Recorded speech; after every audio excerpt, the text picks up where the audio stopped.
Olá, amigos, tudo bem? Mais uma vez estamos juntos para o estudo da Palavra de Deus. Hoje, o juízo final. Você lembra que no estudo anterior, estudamos sobre o santuário e percebemos que Jesus morreu na cruz, ressuscitou ao terceiro dia e após 40 dias ele subiu aos céus. Assim que Jesus subiu aos céus, ele entrou no lugar santo do santuário celestial. Mas, de acordo com uma data profética, baseado em Daniel 8, verso 14, Jesus passou do santo para o santíssimo e agora, nesse momento, Jesus está no lugar santíssimo do santuário celestial, intercedendo por nós. Esta afirmação está em Hebreus 9, versículo 24. Ele comparece diante de Deus para interceder em nosso favor. Agora, o que ele está fazendo exatamente agora? Agora Jesus está fazendo o trabalho já de juízo, ou seja, o juízo final já começou. E ele é dividido em 3 fases. Sabe, algumas igrejas falam sobre o juízo, algumas músicas populares e até música sertaneja também falam sobre o juízo. E existe uma reza que fala também sobre o juízo. Você deve conhecer, eu vou rezar um pouquinho para você, tá legal? Creio em Deus Pai Todo-Poderoso, conhece? Criador dos céus e da terra, e em Jesus Cristo, seu único Filho, nosso Senhor, que foi concebido pelo poder do Espírito Santo, nasceu da Virgem Maria, padeceu sob Pôncio Pilatos, foi crucificado, morto e sepultado, desceu à mansão dos mortos, ressuscitou ao terceiro dia, subiu aos céus, está sentado à direita de Deus Pai Todo-Poderoso, donde há de vir julgar os vivos e os mortos. Eu vou parar por aí. A reza continua, mas eu paro por aqui. Você conhece essa reza, não conhece? Pois é, ela diz que Jesus está à direita do Pai, de onde virá para julgar os vivos e os mortos. Até aí está tudo bem. O problema é que a reza, as músicas e muitas igrejas não explicam como será o juízo. E é justamente esta explicação que teremos agora na Palavra de Deus, na Bíblia. Veja o que está escrito em 2 Coríntios, capítulo 5, versículo 10. O apóstolo Paulo, inspirado pelo Espírito Santo, diz assim: porque importa que todos nós compareçamos perante o tribunal de Cristo, para que cada um receba segundo o bem ou o mal que tiver feito por meio do corpo. O que eu gostaria de chamar a sua atenção e destacar nesse versículo é que todos nós compareceremos diante do tribunal de Cristo. Todos, ricos e pobres, reis, governadores, presidentes, ministros, todos. Pessoas brancas, pessoas negras, homens, mulheres, pessoas de todos os níveis da sociedade, de todos os tipos, de todas as posições, todos comparecerão naquele dia diante do tribunal de Cristo. Ou seja, no juízo final, nenhuma alma escapará. Todos nós passaremos em revista diante de Deus. E mais, nesse juízo final, não dá para praticar suborno, ou seja, se alguma pessoa extremamente rica, na hora do julgamento, vai perder a sua salvação e de repente ela resolve fazer ali uma barganha com Jesus e falar: Senhor, que tal um cheque aí especial para o Senhor quebrar o meu galho? Sabe, isso não existe. No juízo de Deus, a justiça e o amor e também a misericórdia triunfam. Tudo bem que na esfera humana, na esfera humana, como nós somos pecaminosos, cheios de defeitos, pode até acontecer algum tipo aí de suborno, mas a verdade é que no juízo de Deus, Deus é perfeito em tudo que faz. E se você deseja a salvação, é preciso se preparar a partir de agora. E deve saber que perante Deus não há nenhuma injustiça.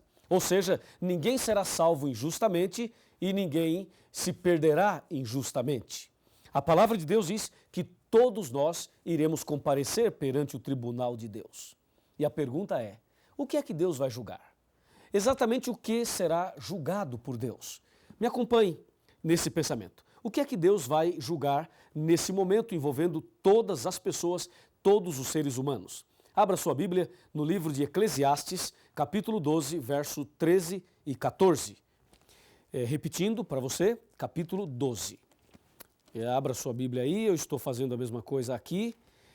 Está bem aqui, Capítulo 12. Vamos ler somente o verso 14. O 14 diz: porque Deus há de trazer a juízo todas as obras. Percebeu? Todas as obras, até as que estão escondidas, quer sejam boas, quer sejam más. Vem aqui, chega mais perto. Aqui diz que Deus vai trazer a juízo todas as obras. Pode se aproximar mais, bem mais perto. Ó, Deus vai trazer a juízo todas as obras. E a palavra de Deus diz, até as que estão escondidas. Diz aí, quais são as obras que nós costumamos esconder? Escondemos as boas obras ou as más obras? Com certeza, as que nós mais escondemos são as más obras. E aí, você já cometeu algum pecado e escondeu? Existe algum pecado escondido na sua vida? Que o pastor não sabe, que a liderança da sua igreja não sabe, e que a sua família não sabe, e que o seu marido não sabe, ou a sua esposa também não sabe? Alguma coisa que você fez que você escondeu, deixou escondido ali? Sabe quem fez isso no passado? Foi o rei Davi. O rei Davi praticou um adultério, depois mentiu, depois mandou matar o marido daquela mulher e escondeu esse pecado. Escondeu durante muito tempo, até que um dia o profeta Natã veio visitá-lo. E ao visitá-lo, o profeta Natã lhe contou uma história e depois revelou a Davi que o pecado que ele havia escondido não estava bem escondido assim. E aí se cumpre o texto de Jesus que diz, não há nada encoberto que não seja descoberto, não há nada oculto que não seja revelado. E o profeta Natã olhou nos olhos do rei Davi e disse, Davi, tu és o homem que cometeu este pecado. E aí Davi caiu de joelhos, arrependido, confessou seus pecados a Deus e pediu perdão. E esse momento em que ele se arrependeu está no Salmo 51, quando Davi diz, Deus, dá-me um coração puro e renova dentro de mim um espírito inabalável. O juízo final envolve a todos e Deus vai julgar todas as obras, até mesmo aqueles pecados escondidos. Hoje você saberá como agir, o que fazer para na hora do juízo receber a absolvição, o perdão, a salvação. Então vamos analisar juntos todos esses detalhes. O que fazer, como agir diante do juízo, tá legal? Então vamos abrir a Bíblia e vamos saber detalhes do juízo e saber como devemos agir. Me acompanhe, por favor. Me acompanhe aqui. Aqui está. Aqui diz que Deus vai trazer a juízo todas as obras. Pense um pouquinho.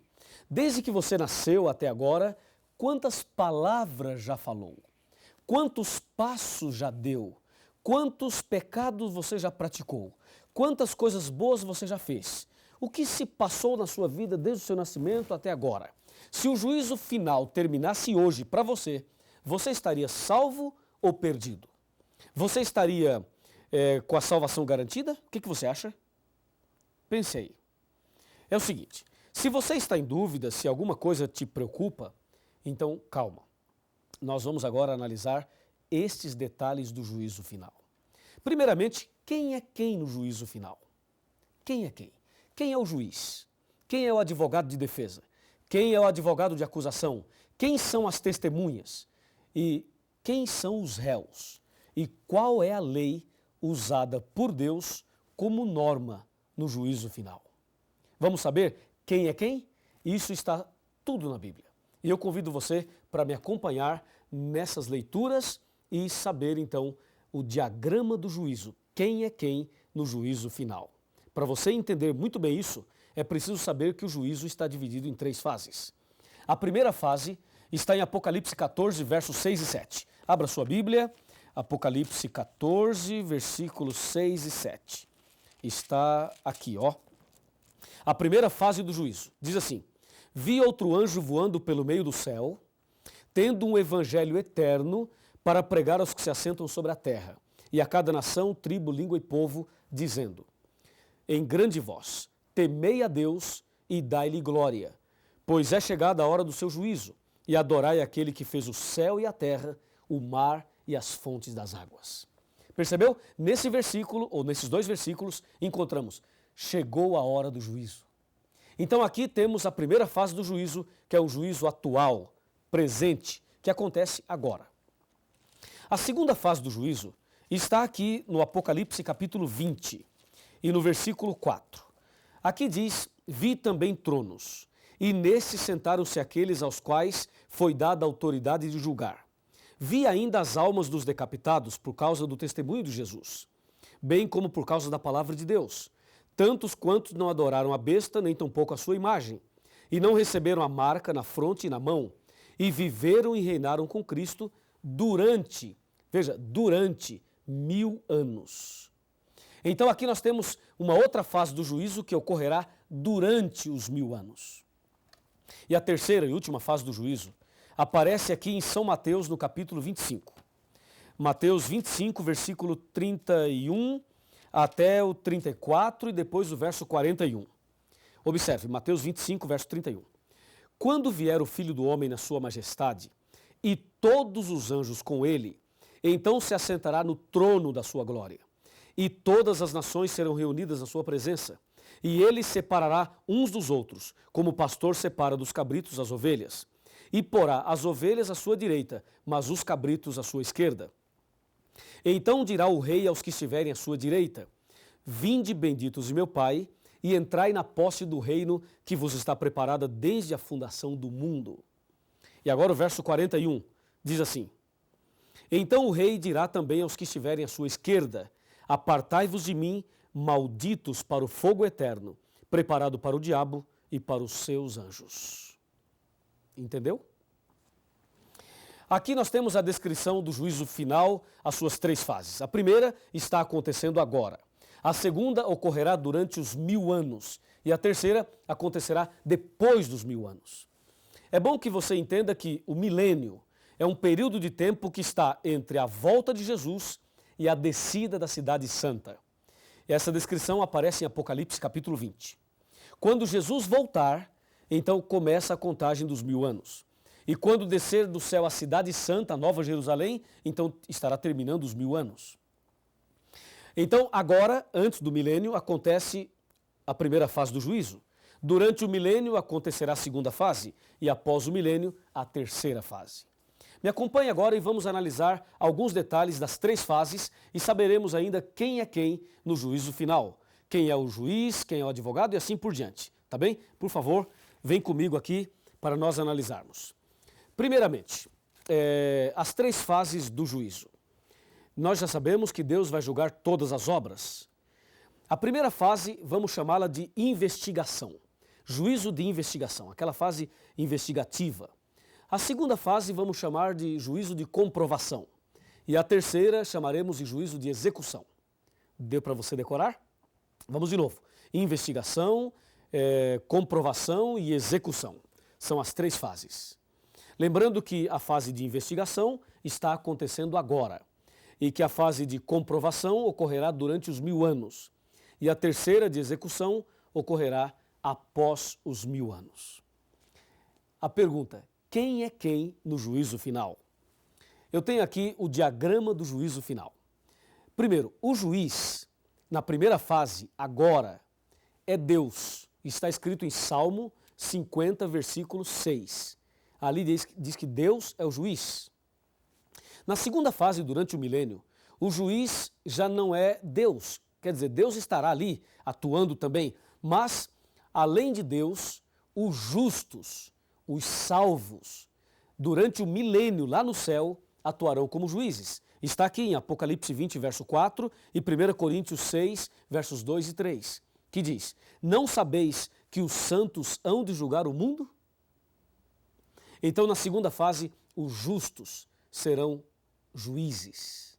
Conforme diz Apocalipse 20, verso 4, quando diz, vi também tronos e nestes sentaram-se aqueles aos quais foi dada a autoridade de julgar. Então Deus dará autoridade de julgar a um grupo de pessoas. E essas pessoas são os justos, que foram salvos e que estarão no céu durante o milênio. Na terceira fase do juízo, quem é o juiz? O juiz será Jesus Cristo. Conforme diz João 5, versículo 22 e também 27. Ali diz, o Pai a ninguém julga, mas deu ao Filho todo o juízo. Então, repetindo, na primeira fase Deus é o juiz, na segunda fase os justos atuarão como juízes e na terceira Jesus é o juiz. Agora, quem é o advogado de defesa na primeira fase? 1 João capítulo 2, versículo 1, diz que nós temos, o versículo diz assim, ó, filhinhos, estas coisas vos tenho dito para que não pequeis. Se todavia alguém pecar, temos um advogado perante o Pai, Jesus Cristo o justo. Que bênção, né? Então Jesus é o nosso advogado de defesa. Hoje, na primeira fase, entendeu? Deus é o juiz e Jesus é o advogado na primeira fase. E na segunda fase, quem será o advogado? Na segunda fase, lembre-se, durante o milênio, não haverá advogado de defesa. E na terceira fase, após o milênio, também não haverá. Ou seja, nós só temos advogado para nos defender agora, na primeira fase. Quem é o advogado de acusação, o acusador, na primeira fase do juízo? Na primeira fase do juízo, o advogado de acusação é Satanás. Está em Apocalipse capítulo 12, versículos 9 e 10. Eu vou ler esse texto para você. Apocalipse capítulo 12, versículos 9 e 10. Diz assim, o 9. E foi expulso o grande dragão, a antiga serpente, que se chama Diabo e Satanás, o sedutor de todo o mundo. Sim, ele foi atirado para a terra e com ele os seus anjos. Então ouvi uma voz do céu proclamando, agora veio a salvação, o poder, o reino do nosso Deus e a autoridade do seu Cristo, pois foi expulso o acusador de nossos irmãos, o mesmo que nos acusa de dia e de noite, diante do nosso Deus. Portanto, o acusador é Satanás. Na segunda fase, onde estará o acusador?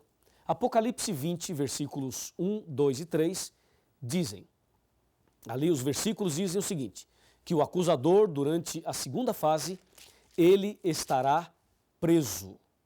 Vai descer do céu um anjo que tem a chave do abismo e vai prender Satanás por 1000 anos. Então, na segunda fase, o acusador estará preso. E na terceira fase, Satanás volta para acusar por um pouquinho de tempo. É o que diz o versículo 3 de Apocalipse 20. Aqui diz, claramente, lançou-o no abismo, fechou-o e pôs selo sobre ele, para que não mais enganasse as nações, até que se completassem os 1000 anos.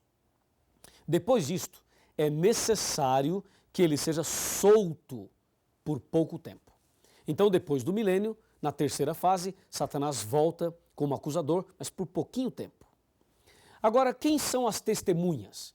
As testemunhas do juízo final são os anjos. Apocalipse 5, versículo 11. Os anjos. Na primeira, na segunda e na terceira fase. Os anjos são as testemunhas. E quem são os réus? Claro que os réus são todos nós, não há dúvida. Mas, na primeira fase do juízo, os que estão sendo investigados, julgados nesse processo investigativo, são os cristãos, os justos, os filhos de Deus. Conforme diz aqui 1 Pedro 4,17. Está aqui, ó. 1 Pedro 4,17. Porque a ocasião de começar o juízo pela casa de Deus, ou seja, pela igreja, é chegada. Ora, se primeiro vem por nós, qual será o fim daqueles que não obedecem ao evangelho de Deus? Então, percebeu? O juízo começa pela casa de Deus, pela igreja, pelos cristãos, por aqueles que servem a Deus. É o que diz a palavra de Deus. Então, hoje, os cristãos estão sendo julgados. Na segunda fase do juízo, durante o milênio, os ímpios serão julgados. Na verdade, na segunda fase do juízo, o julgamento é só de comprovação. E na terceira fase do juízo, todos ouvirão de Cristo a sentença final. Os justos ouvirão de Cristo, vinde benditos de meu Pai. E os ímpios ouvirão de Cristo, apartai-vos de mim para o fogo eterno. E por último, a lei. Qual é a lei usada por Deus como norma para o juízo? Tiago, capítulo 2, de 10 a 13, diz que são os 10 mandamentos. Os 10 mandamentos é a lei usada por Deus como norma para o juízo. Se os 10 mandamentos são usados por Deus como norma para o juízo, eu pergunto, o que dizer daqueles que não aceitam a lei, que não aceitam os 10 mandamentos? Como será o julgamento deles? Por isso, é importante entender não somente o diagrama do juízo, mas também a vida de obediência que Deus espera de nós. Então, fechando este estudo, esse pensamento, entenda o seguinte: na primeira fase do juízo, Deus é o juiz, na segunda fase, os justos, e na terceira fase, Jesus. Na primeira fase, Jesus é o advogado, na segunda e na terceira, não haverá advogado de defesa. É o acusador. Na primeira fase, o diabo é o acusador, na segunda fase, ele estará preso, e na terceira, ele volta como acusador. As testemunhas são os anjos nas três fases. Os réus. Hoje, os justos estão sendo julgados. Na segunda fase, os ímpios, e na terceira, todos. A lei usada como norma para o juízo são os 10 mandamentos nas três fases. Eu gostaria de fechar o estudo chamando a sua atenção para o seguinte ponto. Hoje, Cristo é o meu e o seu advogado, mas um dia ele será o nosso juiz. Então aproveite agora, já que Jesus está diante do Pai intercedendo por mim e por você. Aproveite esta oportunidade para se ajoelhar e clamar a misericórdia de Deus, para confessar os seus pecados, para pedir perdão pelos pecados passados, pelos pecados presentes e também por aqueles que você escondeu em algum momento. Confesse a Deus. Se você não lembrar algum pecado, peça perdão por aqueles que você não lembra e a misericórdia de Deus estará sobre você.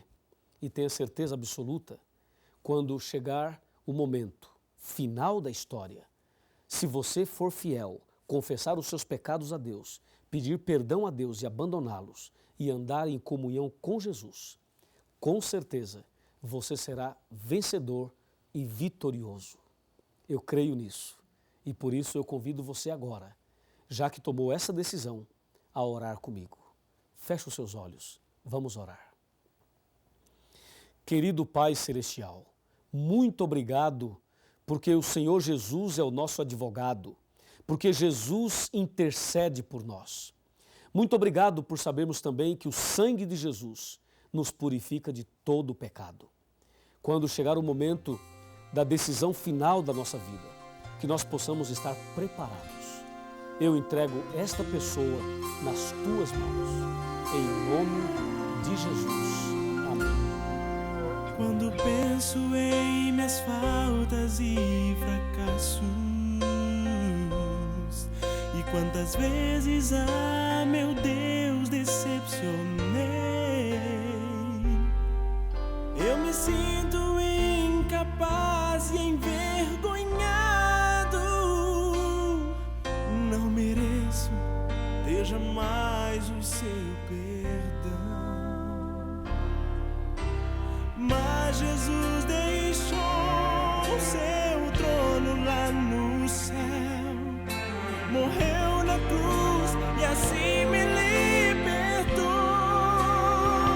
Remido fui pelo sangue de Cristo, remido fui por seu imenso amor.